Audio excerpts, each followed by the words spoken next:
సంవత్సరములు జరుగుచుండగా నీదు కార్యము నూతన పరచుము. సంవత్సరములు జరుగుచుండగా నీదు కార్యము నూతన పరచుము. కనుపాపవలే కాపాడి కనుపాపవలే కాపాడి నూతన వత్సరమిచ్చావు. యేసు ప్రభువా స్తోత్రము, యేసు ప్రభువా స్తోత్రము, యేసు ప్రభువా స్తోత్రము, యేసు ప్రభువా స్తోత్రము. సంవత్సరములు జరుగుచుండగా నీదు కార్యము నూతన పరచుము. సంవత్సరములు జరుగుచుండగా నీదు కార్యము నూతన పరచుము.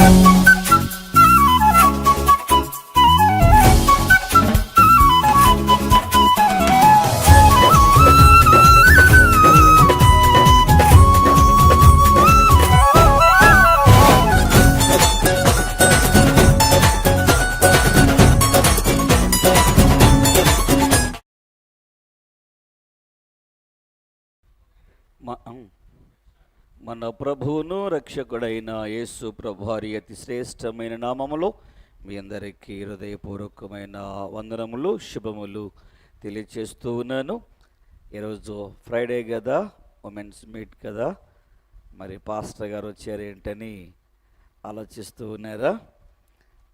ఈ ఉమెన్స్ మీటింగ్ ద్వారా మిమ్మల్ని అందరూ కూడా కలుసుకుని దేవుని వాక్యము మీతో కూడా పంచుకోవాలనే ఉద్దేశంతో నేను మీ మధ్యకు మీ ముందుకు రావటం జరిగింది. అలాగే ఈ విధంగా ప్రభువును బట్టి మిమ్మల్ని కలుసుకుంటాం బట్టి నేను ఎంతగానో ప్రభువుని స్తుతిస్తూ ఉన్నాను.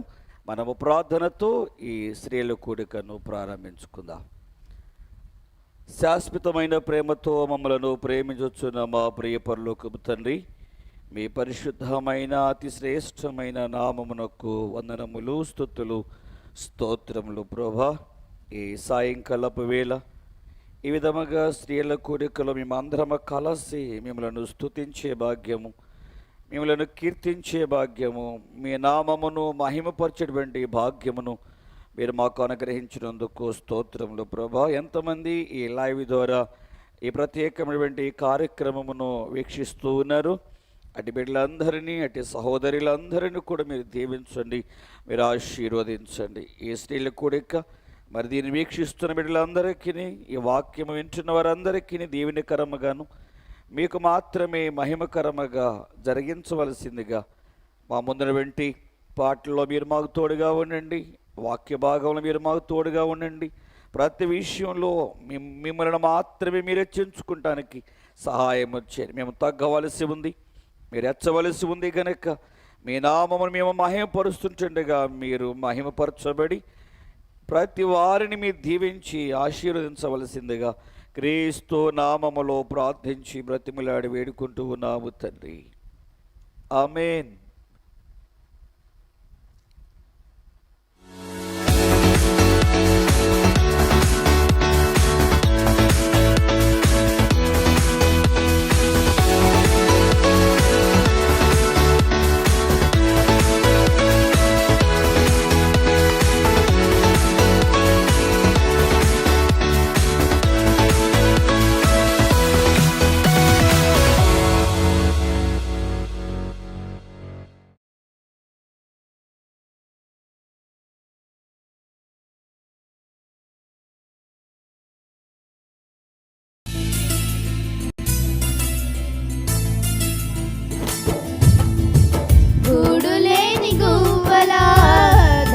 తప్పితి గుండె చదైన కోయిలనై మూగబోయితి. గూడులేని గువ్వలా దారి తప్పితి గుండె చదరిన కోయిలనై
వెంటుంటే ఇంకా ఇష్టమయ్యా,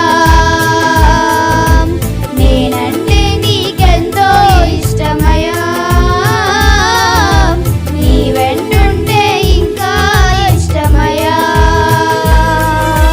నా ప్రాణమా నా క్షేమము నీవయ్యా, నా క్షేమమా నా ప్రాణము నీవయ్యా.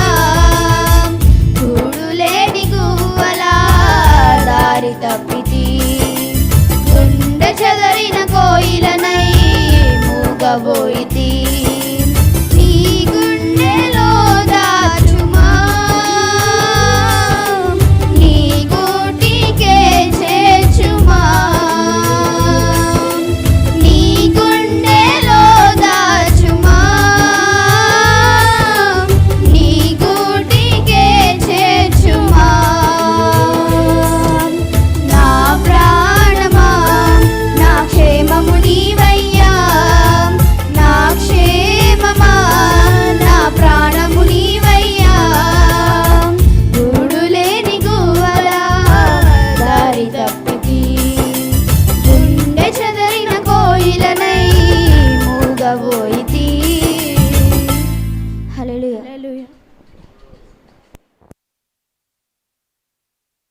ప్రభు స్తోత్రం. మన ప్రభువును మన రక్షకుడైన యేసు ప్రభువారి శ్రేష్టమైన నామములో మరొక పర్యాయము మీ అందరికీ హృదయపూర్వకమైన వందనములు శుభములు తెలియచేస్తూ ఉన్నాను.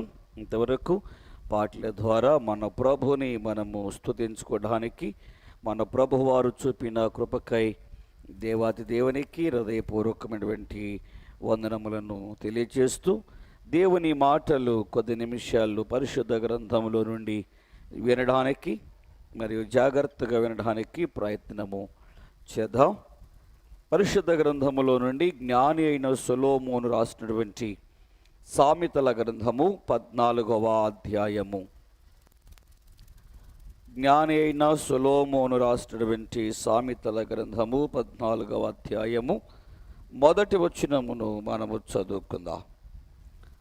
జ్ఞానవంతురాలు తన ఇల్లును కట్టును, మూఢురాలు తన చేతులతో తన ఇల్లు ఓడ బెరుకును. ఈ మాటలు మన హృదయం కొరకు మన ప్రభువారు బహుగా ఆశీర్వదించును. ఇంకా ఈ గ్రంథమును జ్ఞాని అయినటువంటి సొలొమోను ద్వారా దేవుడు రాయించటము జరిగింది. తనకున్నటువంటి గొప్ప జ్ఞానమును బట్టి ఒక చక్కటి విషయాన్ని ఇక్కడ తెలియచేస్తున్నారు. నేను బైబిల్ చదివినంతలో నాకు 2 స్త్రీలు పరిశుద్ధ గ్రంథంలో కనబడ్డారు. మీరు కూడా బైబిల్ చదువుతూ ఉంటారు కదూ. మరి మీకెంతమంది స్త్రీలు కనబడ్డారు మీరు చెప్పగలరా? నేను బైబిల్ చదివినంతలో 2 స్త్రీలు కనబడ్డారు. వారెవరో బహుశా మీకు తెలిసే ఉంటుంది. వారి పేరేమిటో వారి ఊరేమిటో కామెంట్ చేయగలరా? ఒక నిమిషం మీకు సమయము ఇవ్వబడుతుంది కనుక వారి పేరేమిటో, ఆ 2 స్త్రీల పేరేమిటో, వారిది ఏ ఊరో ఏ ప్రాంతమో ఎవరైనా చెప్పగలిగితే వెంటనే కామెంట్ చేయాలని ప్రేమతో మీకు మనవి చేస్తూ ఉన్నాను. ఎవరన్నా ట్రై చేస్తున్నారా చెప్పడానికి వారి పేరేంటో?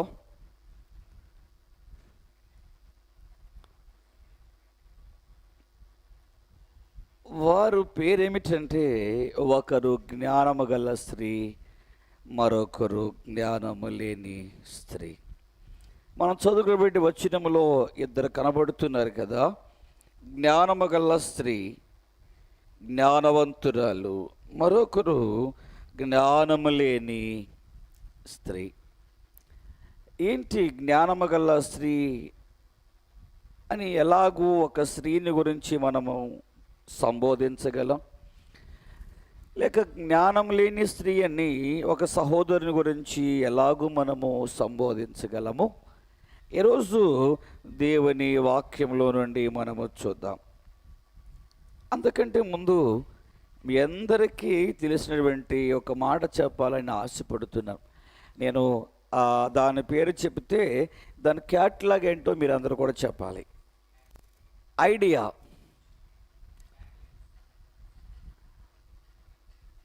ఐడియా అనగానే మనకి గుర్తొచ్చేది ఏమిటంటే చెప్పండి, జీవితం అనే మార్చివేసేటువంటిది. ఒక ఐడియా మీ జీవితమును మార్చివేస్తుందని మనము తరచుగా ఐడియా గురించి మాట్లాడుకుంటూ ఉన్నాం. అవును, ఒక జ్ఞానమగల స్త్రీ ఆలోచించేటువంటి ఒక ఆలోచన చేత తన జీవితము మార్చబడుతుంది, తన కుటుంబము మార్చబడుతుంది, మరియు ఆ ప్రాంతము కూడా మార్చబడుతుంది. అయితే ఒక మూఢురాలు యోచించినటువంటి యోచన ద్వారా తాను పాడైపోతుంది, తన కుటుంబము నష్టపోతుంది, పాడైపోతుంది. బహుశా ఆమె సమస్తమును కూడా పోగొట్టుకుంటుంది. ఈ 2 స్త్రీల్లో నుండి ముందుగా ఒక స్త్రీని మీకు చూపించిన తర్వాత మరొక 2 స్త్రీలను మీ ముందుకు తీసుకుని వస్తాను. ముందుగా మనము ఎవరి గురించి చదువుతామంటే, మొదటి రాజుల గ్రంథము 21వ అధ్యాయము 25వ వచనములో ఒక ఆమె మనకు కనబడుతుంది. ఈమె పేరు యెజబెలు. యెజబెలు అనే మాటకు అర్థం ఏమిటంటే వ్యభిచారి అని అర్థం. అందుకని ఆ పేరును ఎవరు పెట్టుకోరు, ఎవరు పెట్టుకోరు. యెజబెలు అనే మాటకు అర్థం ఏమిటంటే వ్యభిచారి అని అర్థం. ఆమె ఒక కన్యరాలు. ఇశ్రాయేలీల రాజు అయినటువంటి ఆహాబు ఆమెను వివాహం చేసుకునడం ద్వారా ఆహాబు యొక్క జీవితమును ఆమె మార్చివేసింది. ఒక సందర్భంలో ప్రవక్త వెంటి ఏలియా ఆహాబును గురించి మాట్లాడుతూ ఈ మాట అంటున్నాడు కదా. 21వ అధ్యాయము 25వ వచనాన్ని ఎవరైనా చదివి సహాయం చేయగలరా? రాజుల మొదటి గ్రంథము 21వ అధ్యాయము 25వ వచనాన్ని మనము చదువుకుందాం. అక్కడ రాయబడిన మాట ఏమిటంటే, తన్ను తాను అమ్ముకునిన ఆహాబు లాంటి వాడు ఎవరును లేరు.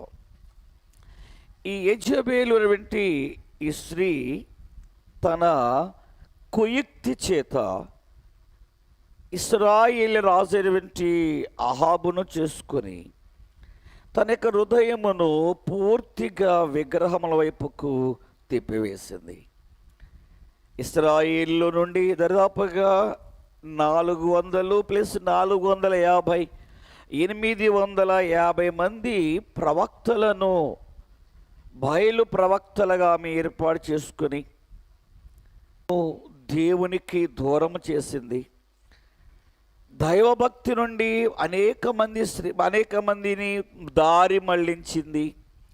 తన కుయుక్తి చేత చివరికి తన భర్తను చంపుకుంది, తాను చనిపోయింది.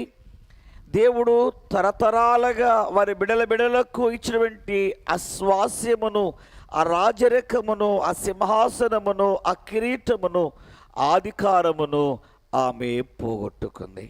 కనుక ఈరోజు మనము జ్ఞానము లేనటువంటి కుయుక్తి గల స్త్రీ వలె ఉండకూడదు. మరి ఎలా ఉండాలి అనేటువంటిది కదా మీ యొక్క ప్రశ్న. మనము గత బుధవారము ఒక స్త్రీని గురించి మనం మాట్లాడుకున్నాం. 2వ సమూయేలు గ్రంథము 20వ అధ్యాయము 16వ వచనములో ఆమె పేరు రాయబడలేదు, కానీ ఆమెను గురించి పరిశుద్ధ గ్రంథములో రాయబడిన మాట ఏమిటంటే యుక్తి గల స్త్రీ. ఈరోజు ఈ లైవ్ ద్వారా వాక్యం విన్నటువంటి ప్రియ సహోదరులందరూ కూడా యుక్తి కలిగినటువంటి జ్ఞానము గల స్త్రీ వలె ఉండాలి అని, తద్వారా మిమ్మల్ని మీరు కాపాడుకుంటూ, మీ కుటుంబములను కాపాడుకుంటూ, మీ రక్త సంబంధులను కాపాడుకుంటూ దేవుని యొక్క సంపూర్ణమైనటువంటి ఆశీర్వాదములు మీరందరూ కూడా పొందాలని నేను మీ అందరి గురించి ప్రభువుని వేడుకుంటూ ఉన్నాను. అలాగే అలా ఉండాలని మీ గురించి నేను ఆశపడుతూ ఉన్నాను. అక్కడ ఒక యుక్తి గలవంటి స్త్రీ, గత బుధవారం కూడా ఈమె గురించి విన్నాం.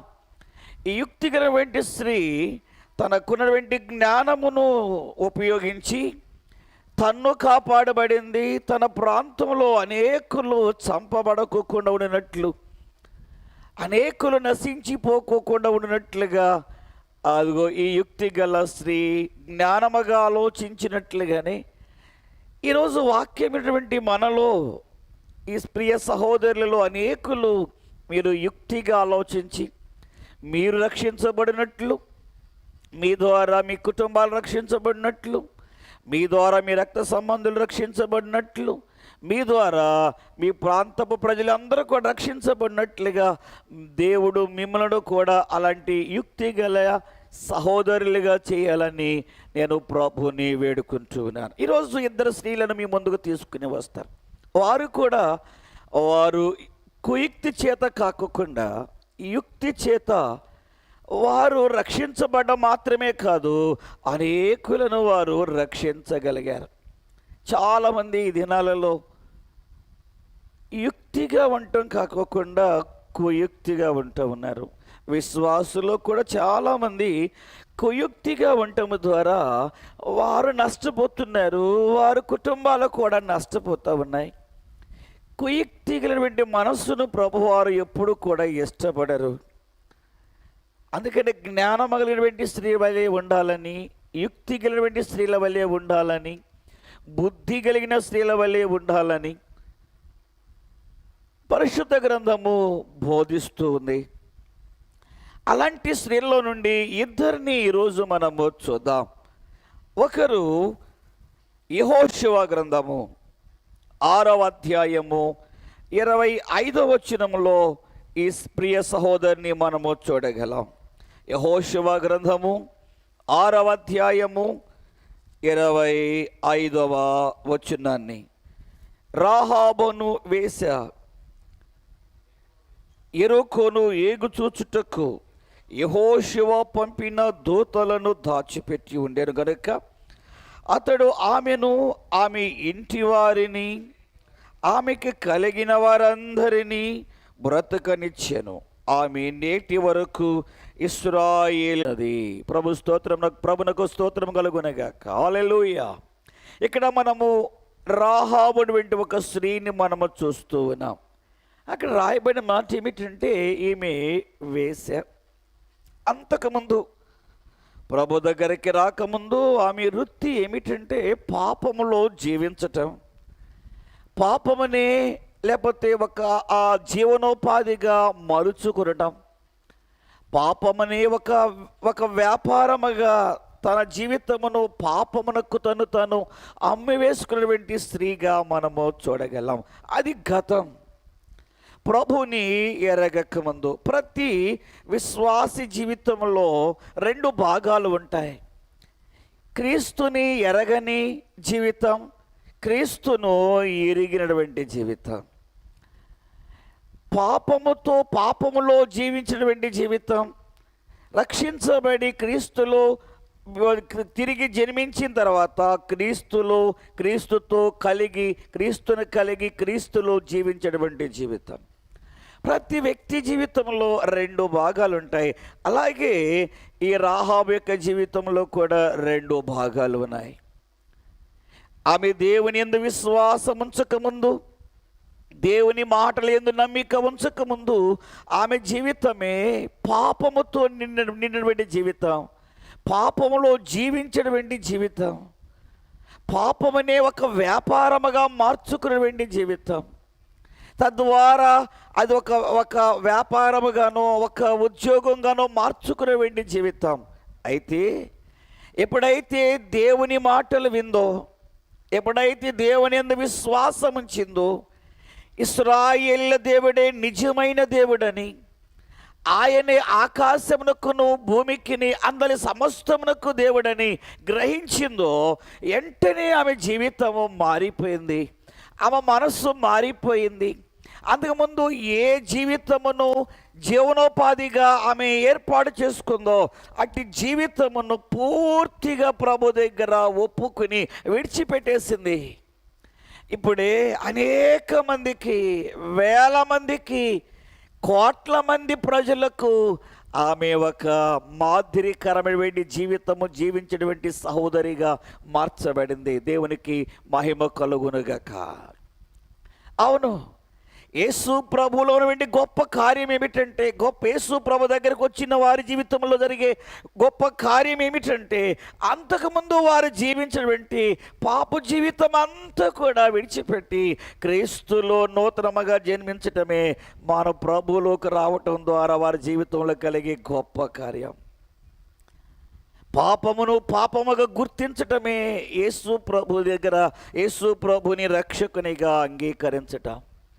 ఒకప్పుడు పాపములో ఉన్నది ఆమెకి బైబిల్లో రాయబడిన మాట ఏమిటంటే వేశ్య ఒకప్పుడు.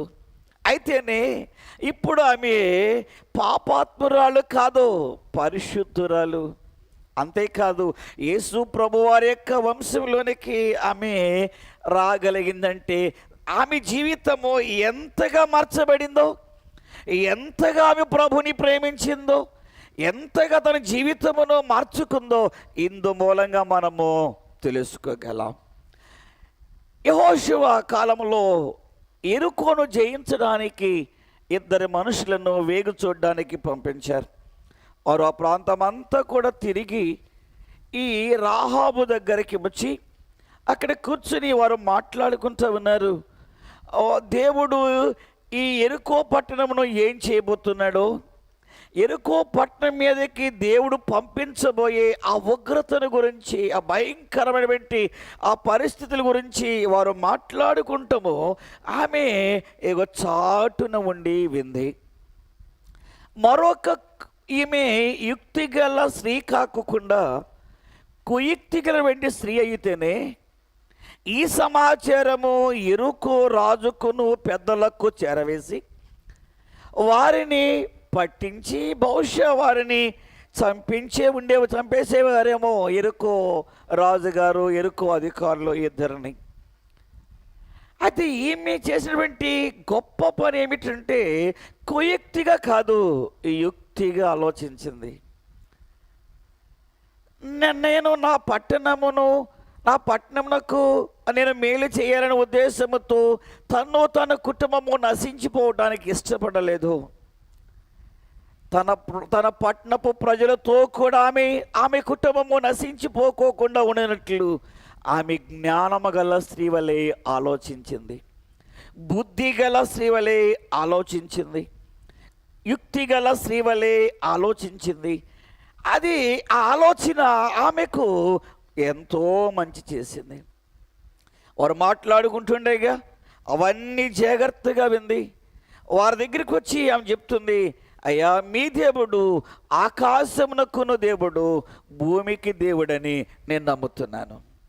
మీ దేవుడు ఈ పట్టణమునకు చేయబోతున్నటువంటి, ఈ మహాపట్టణమునకు చేయబోతున్నటువంటి ఆ కార్యమును బట్టి, లేకపోతే ఈ మహాపట్నం మీదకి రాబోతున్నటువంటి ఉగ్రతను బట్టి నేను విన్నప్పుడే నా గుండెలు ఇగో జారిపోయాయి. నేనెంతో భయపడ్డాను, నా గుండె పగిలిపోయింది.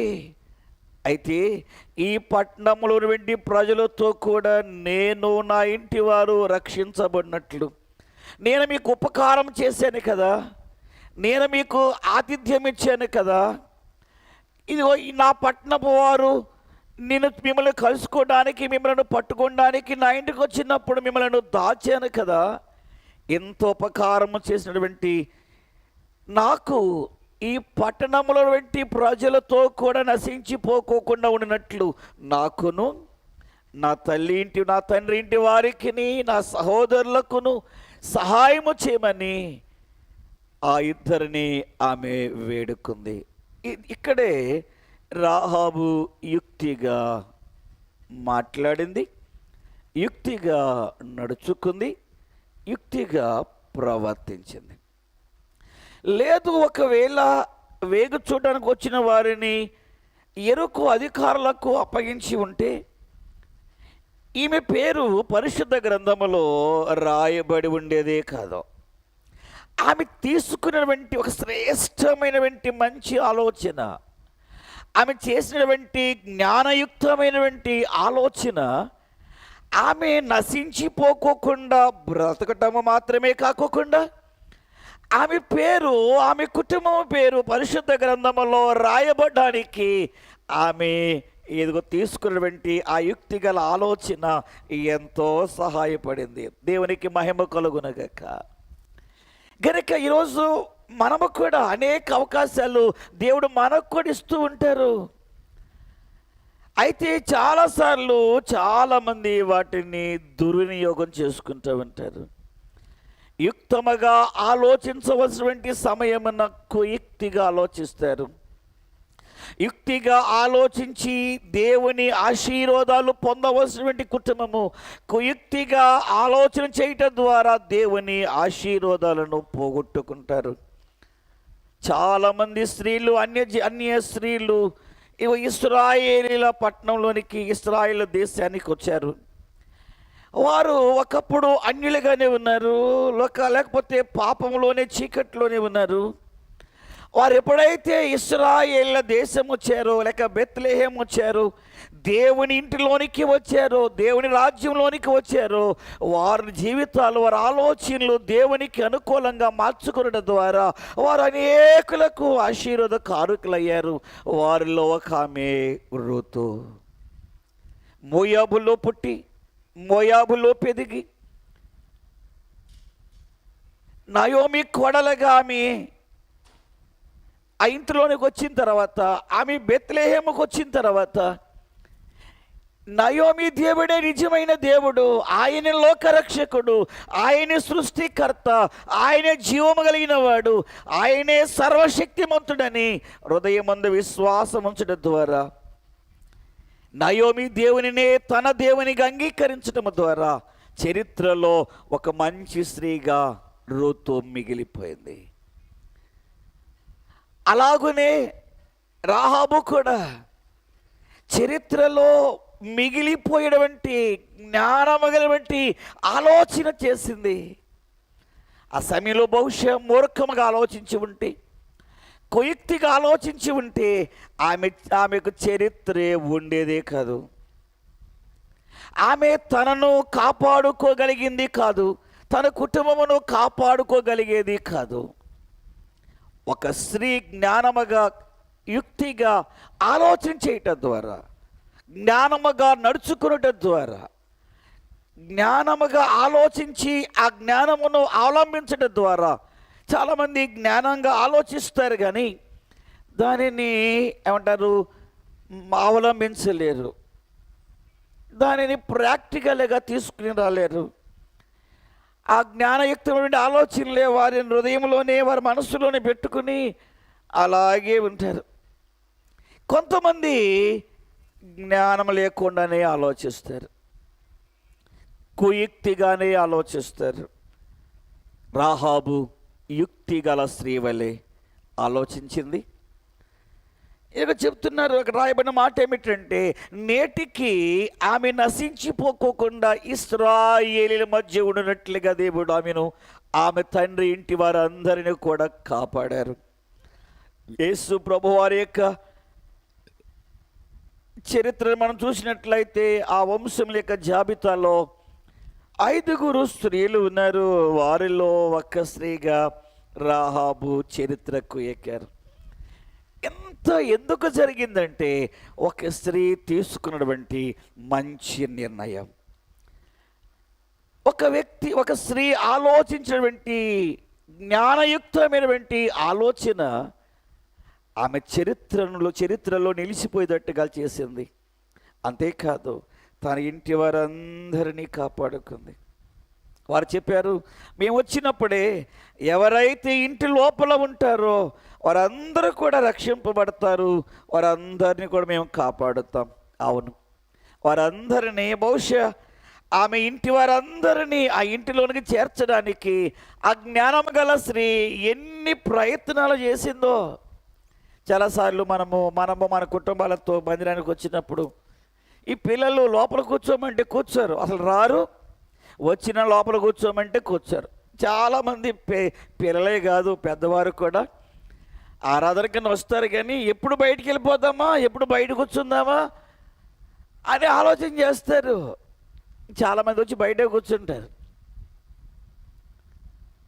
నేను అంటాను, మరి వారికి ఎంత జ్ఞానం ఉందో మరి నేను చెప్పలేను. వారి జ్ఞానం గలవారు, జ్ఞానం లేరని నేను వారిని గురించి ఏం మాట్లాడలేను. కానీ ఒకటి మాత్రం నిజం, రాహాబు తన తండ్రిని, అన్నదమ్ములను, అక్క చెల్లెలను, వారి బిడ్డలందరినీ కూడా ఇంటి లోపల అనగా రక్షణలో ఉంచడానికి ఆమె ఎంతో కష్టపడింది, తన జీవితమును త్యాగం చేసింది. వారందరూ కూడా ఇంటిలోనే ఉండునట్లుగా వారిని ఒప్పించింది, ఇంటిలోనే ఉండడానికి ప్రయత్నం చేసింది. కనుకనే ఆ ఇంటిలో ఎవరున్నారో వారందరూ కూడా రక్షించబడ్డారు. అవును, క్రీస్తు మన కొరకు అనుగ్రహించినటువంటి రక్షణలో ఎవరు నిలిచి ఉంటారో అంతవరకు వారందరూ కూడా రక్షించబడతారు, వారందరూ కూడా ఎత్తబడతారు, వారందరూ కూడా పరలోక రాజ్యమునకు చేర్చబడతారు. బహుశా చాలామంది మీరు ఈరోజు జ్ఞాపకం చేసుకోవాల్సింది ఏమిటంటే, స్త్రీలైన వారు మీరు మందిరానికి వచ్చారా, లోపలే కూర్చోండి. కొంతమంది లోపల స్థలం ఉన్నా బయటకు కూర్చుంటారు, ఎందుకంటే దిక్కులో చూడొచ్చు కదా బయట అయితే అని. కనుక ఇప్పుడైనా మీరు అర్థం చేసుకుని, లోపల కూర్చున్న వారు మాత్రమే, అనగా రక్షణలో ఉన్నవారు, ఓడలో ఉన్నవారు మాత్రమే రక్షించబడ్డారు. రాహాబు యొక్క ఇంటి లోపల ఉన్నవారు మాత్రమే రక్షించబడ్డారు. క్రీస్తు అనుగ్రహించినటువంటి రక్షణ లోపల ఉన్నవారు మాత్రమే రేపు రక్షించబడతారు. అలాగే మందిరంలో ఉండేవారు మాత్రమే దేవుని ఆశీర్వాదాలను పొందుకుంటారు. కనుక రాహాబు అనేటువంటి ఈ సహోదరి యుక్తముగా ఆలోచించడం ద్వారా తను తాను కాపాడుకోగలిగింది, తన ఇంటి వారందరిని కూడా కాపాడుకోగలిగింది. రెండవ సహోదరిని మీ ముందుకు తీసుకుని వస్తాం. అందరూ కూడా మీకు బాగా పరిచయమైనటువంటి వారే. మీరు రోజు బైబిల్ చదువుతూ ఉంటారు కదా, అలాగే పాస్టర్ గారు ఎప్పుడు కూడా ఈ సహోదరుల గురించి ఎక్కువగా వాక్యాన్ని అందిస్తారు కాబట్టి వీళ్ళందరూ కూడా మీకు బాగుగా తెలిసినటువంటి వారే. యోహాను సువార్తలోనికి మనం వెళ్దాం. యోహాను సువార్త మనకి బాగా, ఈమె కూడా బాగా పరిచయమైనటువంటి అందరికీ ఈమె పరిచయమే. 4వ అధ్యాయము 39వ వచనాన్ని మనం చదువుకుందాం. యోహాను సువార్త 4వ అధ్యాయము 39వ వచనం. నేను చెప్పినవన్నీయు, నేను చేసినవన్నీయు నాతో చెప్పినని సాక్ష్యం ఇచ్చిన ఒక స్త్రీ యొక్క మాటను బట్టి ఆ ఊరిలోని సమరీలలో అనేకులు ఆయనందు విశ్వాసముంచిరి. దేవుని నామమునకు మహిమ కలుగునుగాక. ఈమె పేరు బైబిల్లో రాయబడలేదు. ఈమె సమరయ ప్రాంతానికి, ఆ పట్టణమునకు, ఆ గ్రామమునకు చెందినటువంటి స్త్రీ కాబట్టి ఈమె పేరు ఆ పట్టణమును బట్టి ఆమెను పిలవడం జరిగింది. ఈమె కూడా చాలా భయంకరమైనటువంటి పాపములో జీవించినటువంటి స్త్రీ.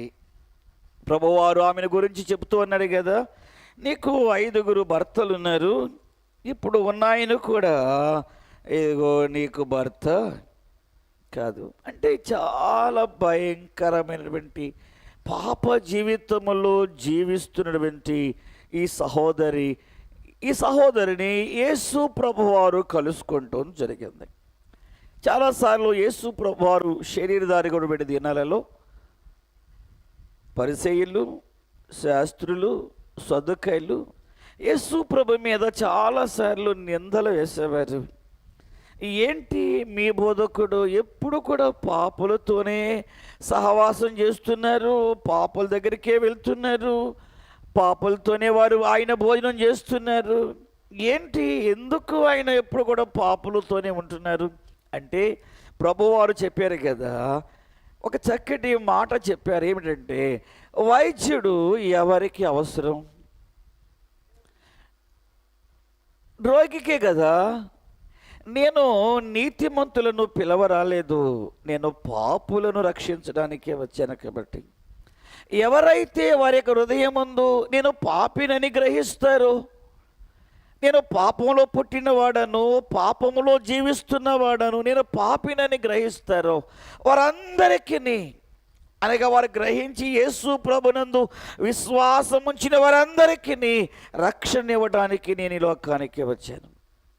నేను నీతిమంతుల కొరకు రాలేదు. ఎవరి కొరకంటండి? పాపుల కొరకు వచ్చాను. ఈ పరిసయ్యులు, శాస్త్రులు, సదుకాయలు వారు పాపంలో ఉన్నప్పటికీ వారే తమను తాము నీతిమంతులమని, పరిశుద్ధులమని అనుకునేటువంటి స్వభావం మనుషులు. అయితే ఇలాంటి స్వభావము గల మనుషులను దేవుడు ఎప్పుడు కూడా లక్ష్య పెట్టలేదు. మనుషుడు 2 రకాలుగా పాపి. ఒకటి జన్మ పాపి, రెండవది కర్మ పాపి. ఏ మనుషుడైతే నేను జన్మ పాపిని, కర్మ పాపినని గ్రహిస్తాడో, యేసు ప్రభు దగ్గరికి వచ్చి తన పాపం విషయమై పశ్చాత్తాపపడతారు, తన పాపమంతటి ఒప్పుకుని విడిచిపెడతారు, యేసు ప్రభు వారి యందు కనికరము చూపి, వారి యందు కృప చూపి, వారికి మారు మనసును, రక్షణను అనుగ్రహించి బాప్తిసము ద్వారా తిరిగి జన్మించడానికి వారిని ఆయన ఒప్పింపచేస్తారు. కనుక మనం ఎప్పుడు కూడా మనం గ్రహించవలసింది, మనం తెలుసుకోవాల్సింది ఏమిటంటే, మనము క్రీస్తునందు ఉండక మునుపు అనగా రక్షింపబడక మునుపు మనము పాపులమని గ్రహించాలి. ఎవరైతే యేసు ప్రభుని రక్షకునిగా అంగీకరించరు వారందరూ కూడా పాపమైనటువంటి చీకటిలో బంధించబడి ఉన్నారని పరిశుద్ధ గ్రంథము ఘోషిస్తూ ఉంది. గనుక ఈమె ఎంతో భయంకరమైనటువంటి పాపపు స్థితిలో జీవిస్తుంది. అయితే ఎండవేళ యేసు ప్రభువారు ఈమెను కలుసుకుంటానికి వచ్చారు. ఆ యేసు ప్రభువారు ఆమెతో సంభాషణను ప్రారంభించారు. ఆ మార్గంలో ఆమె యొక్క పాప జీవితం అంతటిని ప్రభువారు ఆమెకు తెలియచేశారు. ఎంత భయంకరమైనటువంటి పాపంలో ఉందో, ఎలాంటి పాపంలో జీవిస్తుందో ఆ విషయాలన్నీ కూడా ఇగో ప్రభువారు ఆమెకి తెలియచేశారు.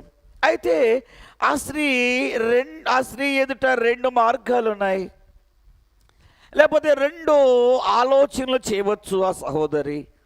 ఒకటి, తన పాప జీవితం అంతా తనకు తెలియజేసినటువంటి యేసు ప్రభువే మెస్సయ్యని, యేసు ప్రభువే రక్షకుడని, ఆయనే దేవుడని అంగీకరించవచ్చు.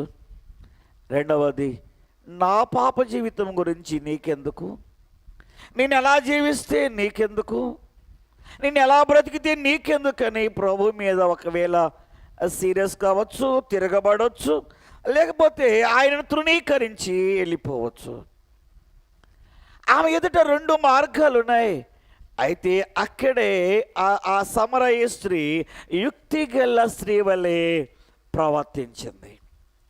వ్యసనపడలేదు, దేవుని మాటను తిరస్కరించలేదు, ప్రభు మీద తిరుగుబాటు చేయలేదు, తన పాప జీవితమును కప్పిపుచ్చుకుని అక్కడి నుండి వెళ్ళిపోవడానికి ప్రయత్నము చేయలేదు.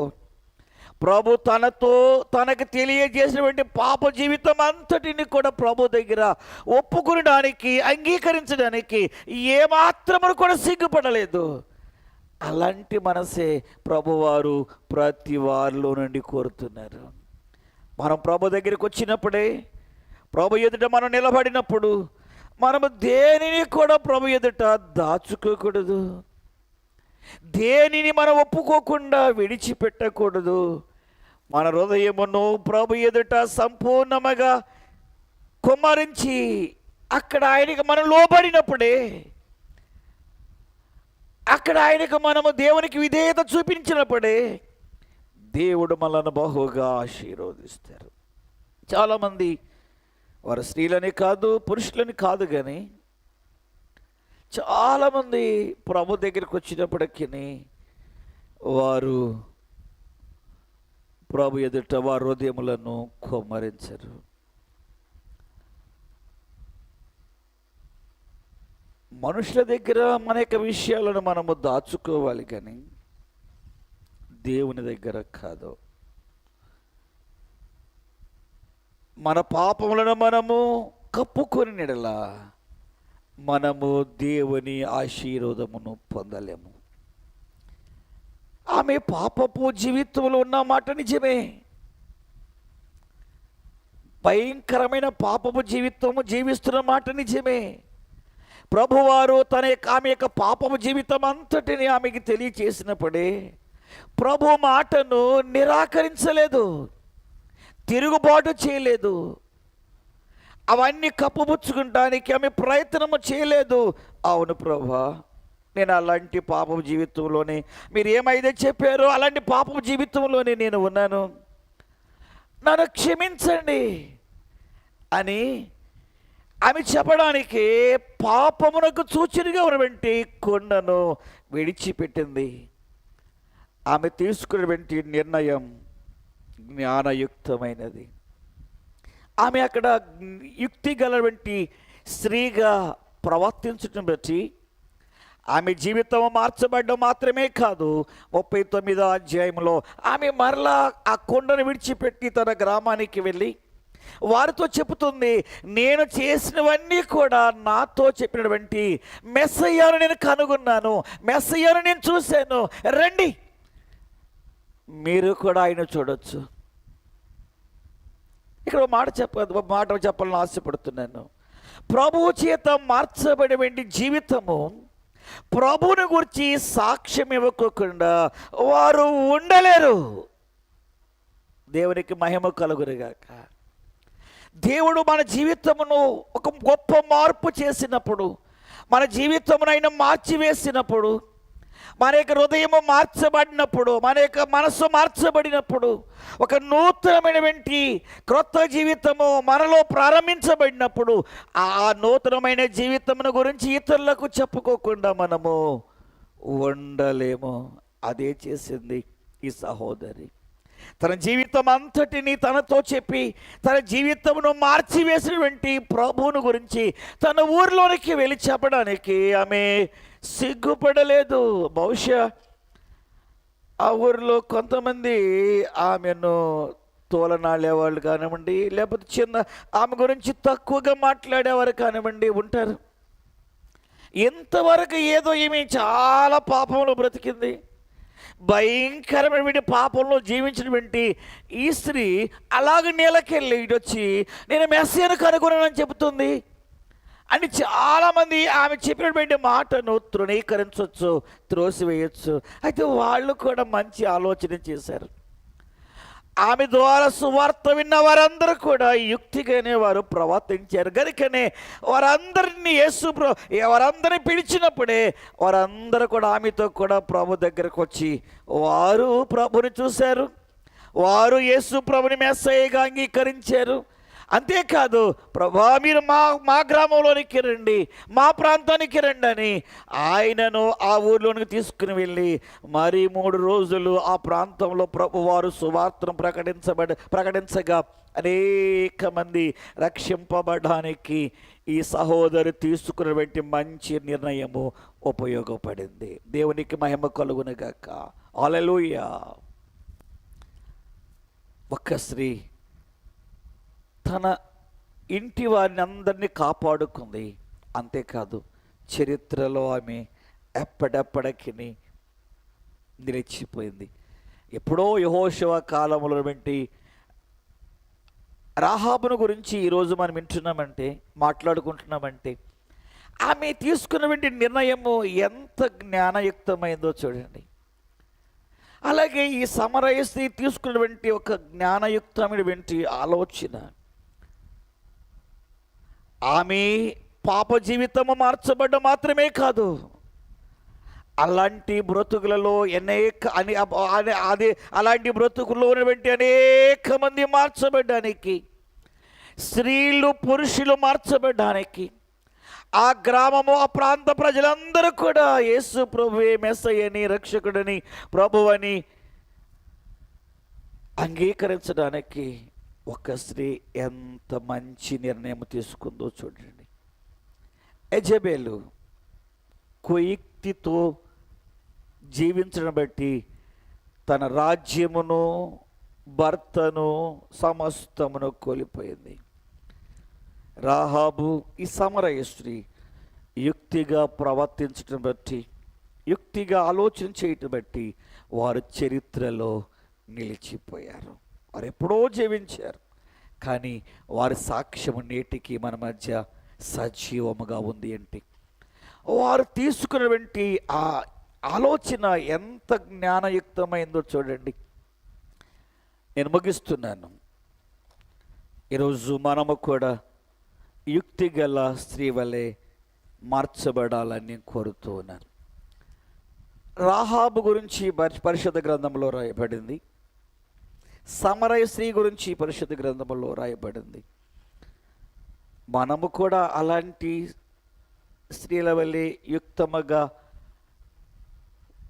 మన కొరకు, మన కుటుంబం యొక్క క్షేమము కొరకు, మన రక్త సంబంధుల యొక్క క్షేమము కొరకు తీసుకుని దేవునికి అంగీకారమైనటువంటి ఆలోచన, అది రాబోయే కాలంలో యేసు ప్రభునందు విశ్వాసం ఉంచబోయి అనేకులకు మనము సాక్షార్థంగా ఉంటాం. ఒకవేళ మన పేరు ఇక్కడ పరిశుద్ధ గ్రంథంలో రాయబడకపోవచ్చు, మన పేరు పరలోకమందునటువంటి జీవ గ్రంథములో రాయబడుతుంది. నీవు అనేకులకు దీవెనకరంగా ఉంటావు సహోదరి, నీవు అనేకులకు ఆశీర్వాదకరంగా ఉంటావు. నేనైతే ఈరోజు ఈ సోషల్ మీడియా ద్వారా వాక్యమైనటువంటి ప్రియ సహోదరులందరికీ నేను ఇచ్చినటువంటి ఒక చిన్న సలహానివ్వండి. నేను చేసినటువంటి ఒక దేవుని పేరిట చేసినటువంటి ఒక మనవి కానివ్వండి. స్త్రీలందరూ కూడా కుయుక్తిగా కాకుండా యుక్తిగా మీరు దేవుని కొరకు మంచి నిర్ణయాలు తీసుకునండి, మంచి పనులను చేయండి. తద్వారా మీరు మేలు పొందుతారు, మీ కుటుంబాలు దీవించబడతాయి, మీరు మీ రక్త సంబంధులు దీవించబడతారు, మీరు అనేకులకు ఆశీర్వాదకారకులుగా ఉంటారు. ఎట్టి కృపాదేవుడు మీ అందరికీ దయచేయనుగాక. ప్రార్థించుకుందాం. ప్రార్థన. ఇద్దరు స్త్రీల గురించి మనం విన్నాం. కుయుక్తి గల స్త్రీ, యుక్తి గల స్త్రీలు. రాహాబు, సమరయ స్త్రీ. వారు యుక్తిగా ఆలోచించడం ద్వారా తమను తాము రక్షించుకోగలిగారు, తన ఇంటి వారిని రక్షించుకున్నారు, తన రక్త సంబంధులను, తన ప్రాంతపు వారిని రక్షించుకున్నారు.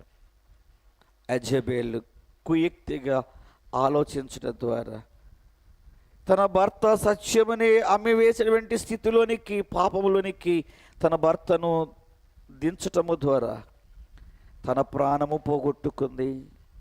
అహాబు చనిపోయాడు. తర్వాత రాజ్యమును కూడా వారు పోగొట్టుకున్నారు, అధికారాన్ని పోగొట్టుకున్నారు.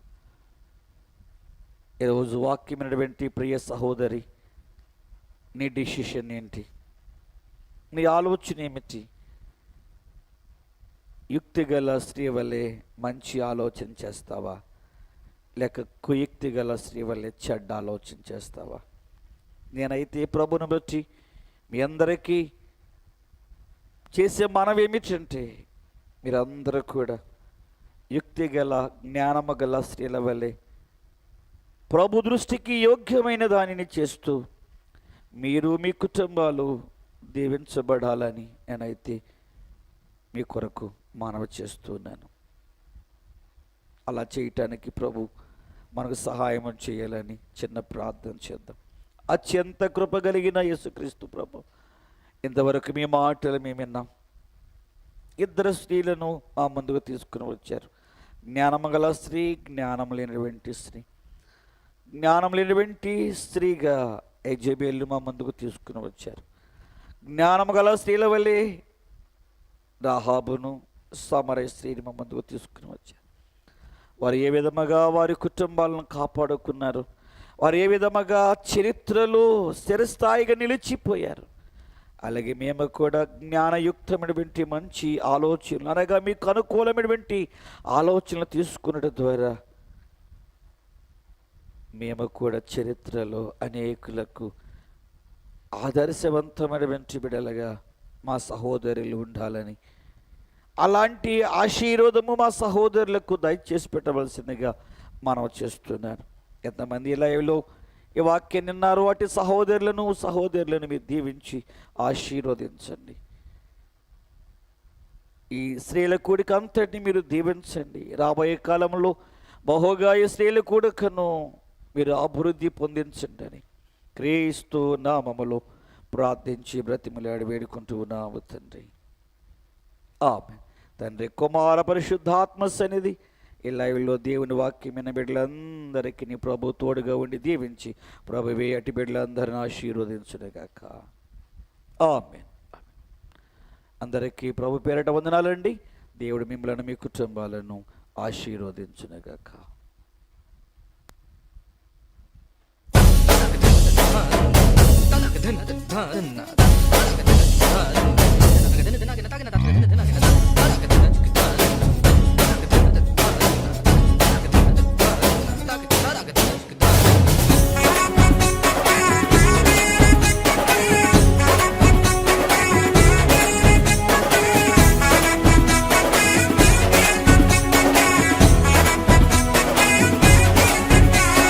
సంవత్సరములు జరుగుచుండగా నీదు కార్యము నూతన పరచుము. సంవత్సరములు జరుగుచుండగా నీదు కార్యము నూతన పరచుము. కనుపాపవలే కాపాడి కనుపాపవలే కాపాడి నూతన వత్సరమిచ్చావు.